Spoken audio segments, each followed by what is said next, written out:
in February of 2023, with the support from City Developments Limited, Ocean Geographic and other sponsors, 120 ambassadors from over 20 countries aboard the Sylvia Earle on a journey that would change their lives.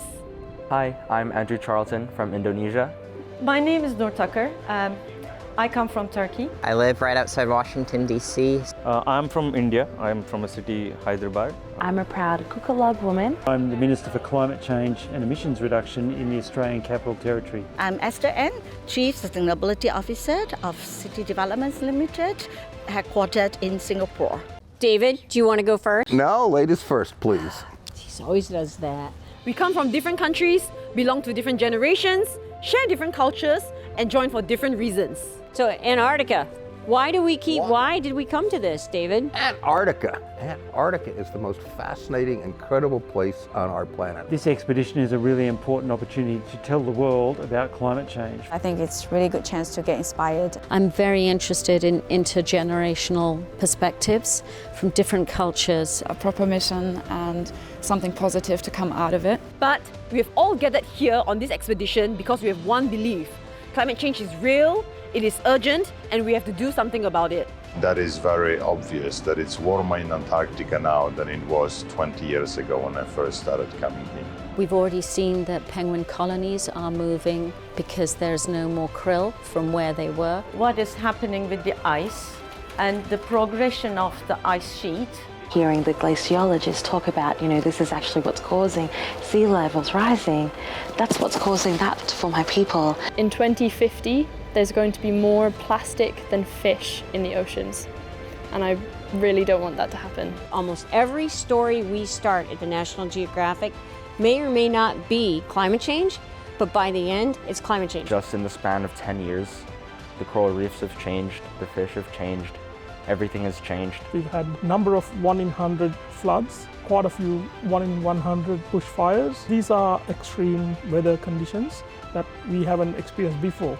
This is the polar region, this has the threat, and this has the crisis, but it will not stay within the polar region. And if we lose this, we then see that knock-on effect in places like the Maldives where we work, where the small communities will be suffering. Climate change isn't a problem that we need more science.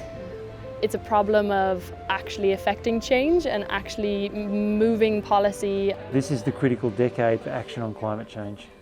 Throughout this journey of ice, penguins and seals, we gain knowledge about the world around us, we discussed climate issues and drew resolutions, and we found the strength to support one another and amplify our voices. We thought we have done a lot over the last 20 years as a corporate, leader in sustainability and in my area as a green building champions. But I think there are a lot more we need to do, whether engaging the public sector, private sector, or people sector. From this expedition, obviously, I learned a lot. Deep sea mining from talk that Sylvia Earle and Vassar gave. Oh, there's hope for that. Or, oh, actually, I've never thought about it in that way. To share some of my own experience as a city that has already cut our emissions by more than 45%, to tell that story that it's possible. What I realize is change has to come from within myself.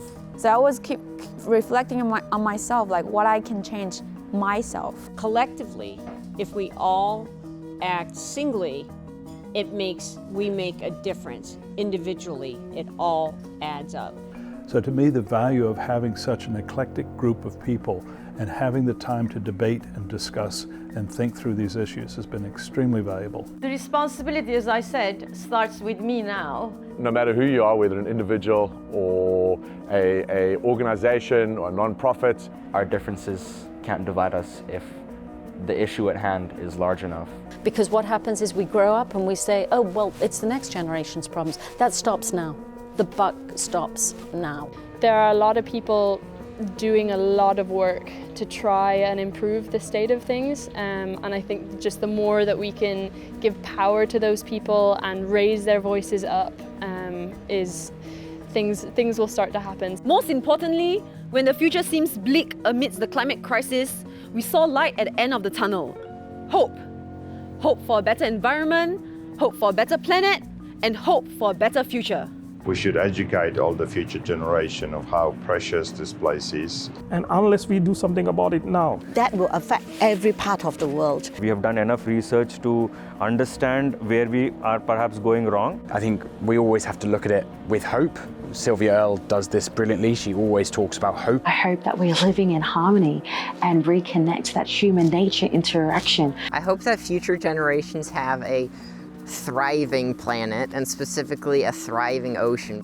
It's very simple. I want to see a future where the people, our children, our grandchildren, our great-grandchildren, are living on a planet in better harmony than our generation ever could imagine. I think it's given me more optimism. I think I came with maybe a more cynical or anxious perspective, and I think it's given me hope. This is the Antarctic Climate Expedition, and this is our legacy. I'm Sylvia Earle. I'm an explorer, a scientist, and I've been a witness to the most remarkable time of change. We have learned more in my lifetime than during all preceding history. No one could know what Earth looked like from high in the sky. No one knew what it was like in the deepest parts of the ocean. And no one really understood the connection between Antarctica, the Arctic, the ocean, the atmosphere, the climate, life on Earth, our lives, all connected. The good news? Now we know. We have to take care of nature. We have to take care of the ocean as if our lives depend on it, because they do.